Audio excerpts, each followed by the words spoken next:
Hello friends, welcome to Sri Tamil channel. இன்றைக்கி நம்ம சேனலில் நல்லா மணக்க நுரை ததும்ப இஞ்சி டீ நல்ல டேஸ்ட்டாக எப்படி போடலாம் தான் இன்றைக்கி நம்ம பார்க்க போகிறோம். இந்த குளிர்காலத்துக்கு ஏற்ற மாதிரி இஞ்சி டீயில் இன்னும் சில பொருட்கள் சேர்த்து தொண்டைக்கு இதமாக நல்ல டேஸ்ட்டாக டீ எப்படி போடலான்னு வாங்க நம்ம பார்க்கலாம். முதல்ல ஒரு பாத்திரத்தில் 1.5 டம்ளர் தண்ணி எடுத்துக்கோங்க. 3 பேருக்கு டீ போட போகிறோம். அதனால் கொஞ்சம் பெரிய டம்ளரில் 1.5 டம்ளர் தண்ணி எடுத்தால் சரியாக இருக்கும். இப்போ இந்த தண்ணி லேசாக சூடானதுக்கு அப்புறமா 1 இன்ச் அளவுள்ள இஞ்சியை தோலை சீவிட்டு லேசாக தட்டி சேர்த்துக்கோங்க. ரொம்ப மைய தட்டக்கூடாது. அதே மாதிரி 3 ஏலக்காயையும் லேசாக தட்டி சேர்த்துக்கலாம். ஒரு சின்ன ஸ்பூன் கொத்தமல்லியை லேசாக வறுத்துட்டு அதையும் ஒன்றும் பாதியமாக தட்டி சேர்த்துக்கோங்க. அதே மாதிரி ஒரு 3-4 மிளகை ஒன்றும் பாதியமாக உடச்சி சேர்த்துக்கோங்க. மிளகு ஒரு 3-4 மிளகு மட்டும் போதும், அதுக்கு மேலே வேணாம். இப்போ அடுப்பை நல்லா குறைச்சி வச்சு இந்த தண்ணியை நல்லா கொதிக்க விடுங்க. இஞ்சி ஏலக்காயோட ஃப்ளேவர் எல்லாமே தண்ணியில் நல்லா இறங்கி வரணும்.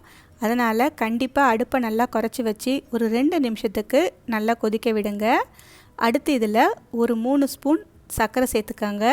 சர்க்கரை உங்கள் விருப்பத்துக்கு ஏற்ற மாதிரி நாட்டு சர்க்கரை கூட சேர்த்துக்கலாம். இப்போ சர்க்கரையும் சேர்ந்து ஒரு முறை நல்லா கொதிச்சதுக்கு அப்புறமா அடுத்து இதில் ஒரு 3 ஸ்பூன் அளவுக்கு டீ தூள் சேர்த்துக்கோங்க.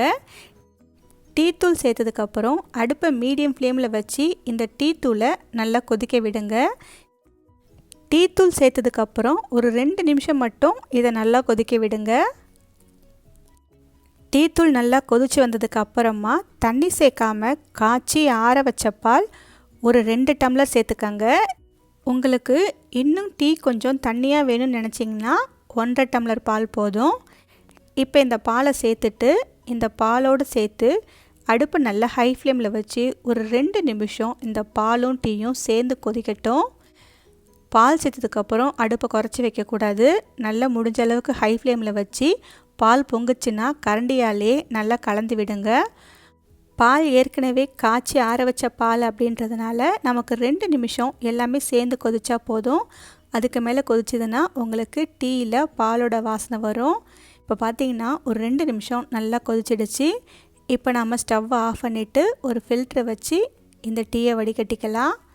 அவ்வளவுதான். வடிகட்டின இந்த டீயை ஒரு 2 தடவை மட்டும் நல்லா நுர வர மாதிரி நல்லா உயரமாக எடுத்து ஆற்றி விட்டுக்கோங்க. அவ்வளவுதான்.